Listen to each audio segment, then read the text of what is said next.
أيها الذين آمنوا لا تقدموا بين يدي الله ورسوله واتقوا الله إن الله سميع عليم.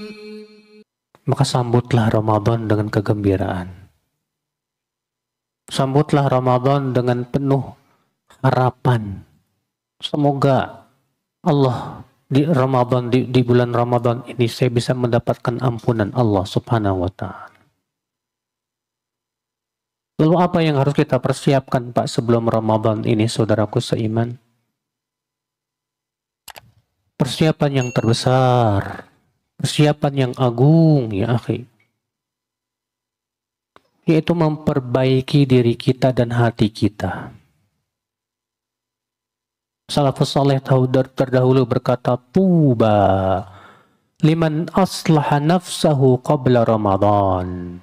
Tuba, sungguh bahagia orang yang memperbaiki dirinya sebelum Ramadan. Penting kita memperbaiki diri, akhi. Yang terpenting memperbaiki hati.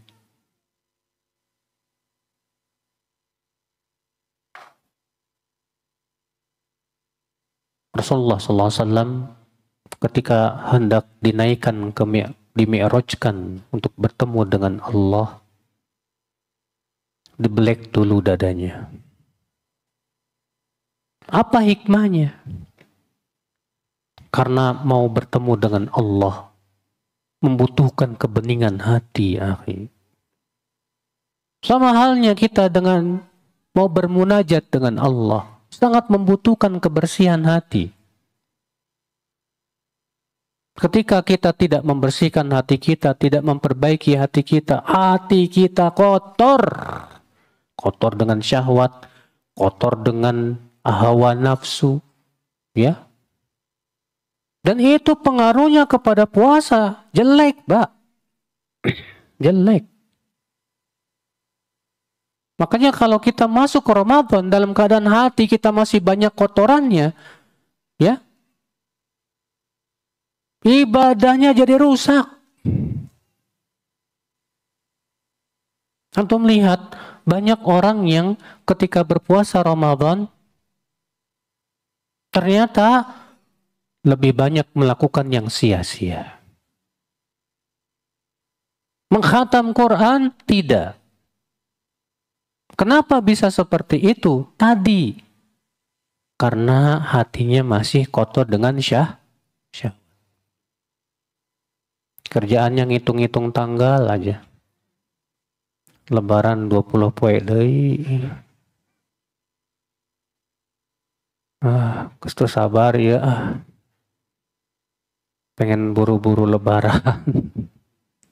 Sementara salafus saleh, ya, semakin mendekati lebaran semakin sedih. Sementara kita semakin mendekati lebaran semakin ceria, gembira. Kenapa? Tadi, Pak, kita tidak merasakan kenikmatan. Kita tidak diberikan oleh Allah kelezatan. Kalaulah kita menikmati puasa kita, kita merasakan lezatnya ibadah di bulan Ramadan, pasti kita berharap Ramadan ini jangan cepat pergi. Iya. Saudaraku seiman, rahimani wa rahimakumullahu jami'an. Itulah Pak, ketika hati kita selalu menginginkan syahwat, pasti kita nggak bakalan betah, Pak, lama-lamaan di bulan Ramadan. Pengen cepat bisa kuliner lagi. Ya, nggak enak nih Ramadan kuliner kering. Ya mau pergi ke sana ke sini kering. Ya, karena yang terpikir di pikiran kita apa? Syahwat dunia. Nggak bebas. Seakan-akan ibadah puasa beban. Seakan-akan ibadah taraweh beban. Padahal kan seharusnya kita menikmati ibadah itu. Padahal seharusnya kan kita merasa lezat ketika bermunajat kepada Allah. Tapi kok kenapa saya tidak merasakan kenikmatan? Ini ada yang harus diperbaiki, saudaraku. Hati. Hati yang masih menginginkan syahwat. Makanya kata Ibnu Qayyim, orang yang hatinya sibuk dengan syahwat, dia tidak akan bisa khusyuk dalam sholawat. Dalam sholat, dia tidak akan bisa khusyuk. Demikian pula dalam ibadahnya, dia tidak akan merasakan kenikmatan. Kenapa? Karena dia sudah merasakan kelezatan syahwat. Sehingga kelezatan syahwat mengalahkan kelezatan ibadat. Nah, ini yang kita khawatirkan, saudaraku. Sementara kan kita pengen ya, supaya kita bisa menikmati ibadah gitu loh. Rasulullah sabda salasun man kunna fihi wajada bihin halawatal iman. Ada 3 perkara. Siapa yang 3 perkara ini ada pada diri seseorang, dia akan merasakan manisnya iman. Apa maksudnya merasakan manisnya iman? Kata Imam An-Nawawi, ai istilzadzut ta'at. Artinya dia merasakan kelezatan ketaatan. Apa 3 perkara itu? Yang pertama, Allah dan Rasulnya lebih ia cintai dari segala-galanya. Dia lebih mencintai puasa dibandingkan makan dan minum untuk menaati Allah di bulan Ramadan itu. Makan, minum kecil. Saya lebih mendahulukan perintah Allah. Dia lebih mencintai sholat malam dibandingkan tidur di bulan Ramadan itu. Yang kedua apa? Dia tidak mencintai seseorang kecuali karena Allah. Yang ketiga apa? Dia tidak ingin kembali kepada kekafiran sebagaimana dia tidak suka untuk dilemparkan ke dalam api. Ini yang kita inginkan, saudaraku ya. Kita berharap supaya kita bisa menikmati apa? Ketaatan, Pak. Itu yang kita harapkan. Gimana caranya ya? Supaya baca Quran terasa lezat di hati. Gimana caranya ya? Supaya sholat tarawih itu saya bisa menikmati. Itu yang kita pikirkan, coba. Gimana kita akan menikmati buka puasa semua dimakan? Di hadapan kita ada nasi, ada ini, ada kolang-kaling, ada kolak, ada habis semua. Kenyang. Aduh. Kalau udah kenyang, ngantuk. Sholat tarawehnya, ini imam kok lama banget sih. Udah imam cuma baca qul huwallahu ahad, Pak. Siapa yang salah? Saudaraku seiman rahimani wa rahimakumullahu jami'an. Nah ini berarti persiapan yang pertama yang harus kita siapkan sebelum Ramadan. Persiapan hati. Perbaiki hati kita. Yang kedua, persiapan dengan cara membiasakan kebaikan dari sekarang. Rasulullah SAW puasa Sya'ban. Maka kita pun juga berusaha kalau kita mampu. Kalau tidak mampu ya enggak masalah. Dari sekarang coba kita mulai baca Quran. Dari sekarang kita mulai biasakan berbagai macam apa? Kebaikan demi kebaikan. Supaya terbiasa. Ya. Makanya kan dalam pepatah orang Indonesia apa? Bisa karena biasa. Berarti kalau nggak biasa, nggak bisa. Sekarang kita Nanti gampang sebelum Ramadan saya mau khatam 5 kali deh. Silakan dicoba kalau Anda tidak membiasakan dari sekarang. Banyak orang berpikiran seperti itu. Nanti bulan Ramadan saya mau mengkhatam sebanyak-banyaknya. Karena nggak ada kebiasaan, baru baca setengah lembar aja udah sanggup, Pak. Ya, lama banget sih. Baru setengah lembar udah ngerasa lama rasanya. Kenapa? Gak biasa, Mas. Kayak antum, kalau sepedahan, baru sepedahan, sekilo udah ngos-ngosan. Ya enggak? Antum nggak pernah lari. Teman-teman antum bisa lari sampai 10 kilo. Kenapa bisa? Karena ada latihan, Mbak. Sama kamu. Dia juga dulu waktu larinya, pertama kali lari itu pasti dia hanya kuat cuman 1 kilo, 2 kilo. Tapi ketika latihan lagi, lama-lama kekuatannya bertambah tidak? Bertambah, Pak. Sudah kuat alhamdulillah 1 kilo, nambah lagi 2 kilo, nambah lagi 3 kilo. Alhamdulillah sekarang saya sudah bisa 10 kilo. Dari mana kamu bisa? Ya latihan terus dong. Kenapa kamu bisa melatih badan kamu tapi tidak bisa melatih hati kamu? Karena latihan hati lebih berat memang, Pak. Kalau badan kita bisa kita latih, harusnya hati harus lebih kita latih. Di bulan Ramadan inilah, Pak, kesempatan untuk melatih hati. Berat, melatih hati itu. Karena di dalam hati kita ada syahwat. Dalam hati kita ada hawa nafsu. Untuk melawannya ini berat sekali, akhwat Islam, saudaraku sekalian. Disinilah memang penting sekali ya, pembenahan hati. Mari kita benahi hati dari sekarang. Caranya gimana dong? Caranya banyak istighfar, banyak taubat. Segera kita tinggalkan maksiat. Dan mulai kita biasakan sedikit demi sedikit ketaatan. Salat malam mulai kita sedikit demi sedikit kita lakukan. Walaupun cuma witir doang gak apa-apa. Saudaraku seiman rahimani wa rahimakumullahu jami'an. Kemudian akhi, sebelum Ramadan yang harus kita persiapkan adalah kita wajib menuntut ilmu tentang fikih puasa.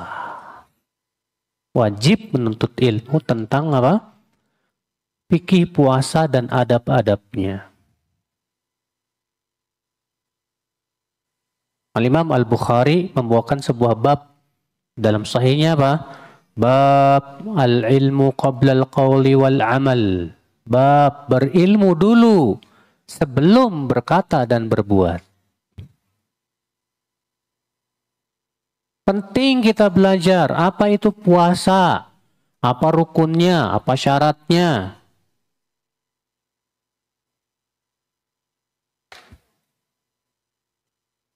Pelajari itu apa pembatal-pembatal puasa. Supaya kita puasanya benar. Kalau kita nggak belajar, bagaimana puasa kita akan benar? Maka ini penting. Kesiapan. Beli ke toko buku. Pak, ada nggak buku fikih puasa yang lengkap? Dari sekarang mulai baca buku itu, Pak, Bu.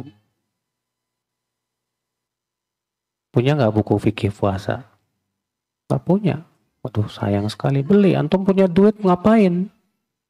Beli nih sebelum Ramadan nih, beli buku fikih puasa. Ya. Pelajari satu persatu permasalahan-permasalahan tentang apa? Ya, puasa dan Ramadan. Dengan cara seperti itu semakin meningkat keilmuan kita dan semakin lurus ibadah kita. Biidznillah. Sepertinya sudah masuk Isya ya. Udah belum? Hah? 3 menit lagi. Baik. Ikhwatul Islam, saudaraku seiman, rahimani wa rahimakumullahu jami'an. Kemudian sebelum Ramadan ada amalan-amalan yang dianggap sunnah padahal nggak sunnah. Di antaranya minta maaf. Maaf-maafan sebelum Ramadan. Tidak ada sunnahnya. Biasanya nanti sebelum Ramadan itu suka tersebar tuh hadis palsu, Pak. Katanya Rasulullah naik mimbar, kemudian Rasulullah mengatakan amin, amin, amin. Kemudian ditanya, apa yang kau aminkan? Tadi mereka Jibril berkata kepada wahai Muhammad, katakan amin. Ya, ya Allah, abaikan puasa orang yang belum minta maaf sama ya orang tuanya. Amin. Ini hadis palsu. Dibuat-buat. Dalam kitab-kitab hadis yang sahih bukan seperti itu lafadznya. Lafadz yang sahih itu Rasul naik mimbar dan mengatakan amin, amin, amin. Kemudian Rasulullah ditanya, alama amanta, apa yang kau aminkan? Kata Rasulullah, tadi malaikat Jibril datang kepadaku dan berkata, ya Muhammad, kul amin, katakan amin. Yang pertama, ragima anfun mri'im, dakhala alaihi syahr Ramadan, wa kharaja minhu falam yukfar lah. Semoga terhina seorang hamba yang masuk padanya bulan Ramadan, lalu keluar dari bulan Ramadan dalam keadaan tidak mendapat ampunan Allah. Qul amin, kata Rasulullah, amin. Katakan amin. Semoga terhina orang yang mendapatkan orang tuanya, tapi tidak memasukkannya ke surga. Kata Rasulullah, amin. Yang ketiga, kata malaikat Jibril, semoga terhina orang yang disebutkan engkau di sisinya, tapi tidak bersalawat kepadamu. Kata Rasulullah, amin. Nah, ini yang sahih. Adapun yang tadi, semoga diabaikan orang yang belum minta maaf. Gara-gara nih hadis, banyak kaum muslimin punya keyakinan disyariatkan maaf-maafan. Tiap ketemu orang, maafin ya. Emang ente salah apa sama aneh? Ketemu aja baru sekarang. La haula wala quwata illa billah. Minta maaf itu kalau kita punya salah, Mas. Kalau kita punya salah, baru kita minta maaf. Ini nggak punya salah, nggak ada apa. Minta maaf. Ya, ujung-ujungnya pinjam duit 100. Kemudian diantara amal sebelum Ramadan yang dianggap sunnah padahal tidak sunnah, yaitu ramai-ramai mendatangi kuburan. Disebut apa kalau di sini? Hah? Apa? Nangran, nagrak.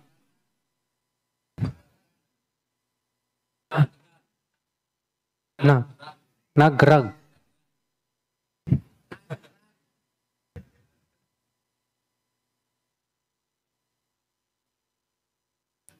Ini kebiasaan kaum muslimin hampir di seluruh Indonesia.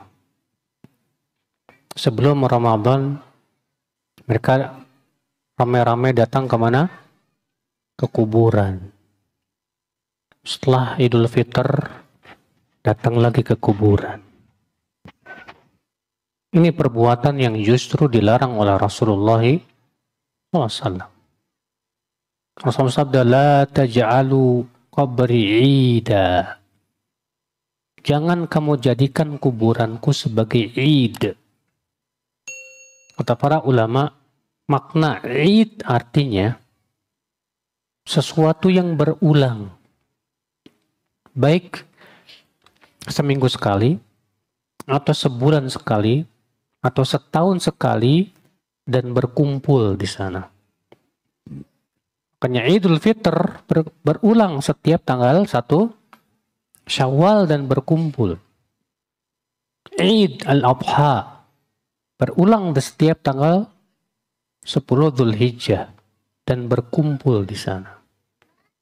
Maka kalau kuburan kita menziarahinya dengan waktu yang telah tertentu dan berkumpul di sana, berarti dia sudah menjadikan kuburan sebagai apa? Id. Dan itu justru yang dilarang oleh Rasulullah sallallahu alaihi wasallam. Rasulullah mengatakan, la taj'alu qabri 'ida. Jangan kamu jadikan kuburanku sebagai apa?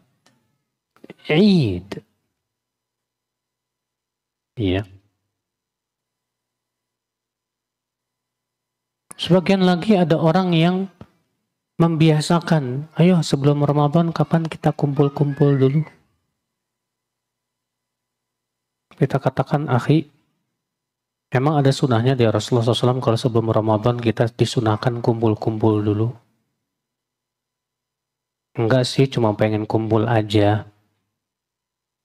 Kalau memang itu bukan sunnah, jangan dibiasakan. Jangan Sebab kalau kamu biasakan, nanti kamu lama-lama orang akan menganggap itu sebagai sebuah sunnah. Tidak ada sunnahnya seperti itu, Pak. Sebelum Ramadan kumpul-kumpul dulu. Enggak ada sunnah.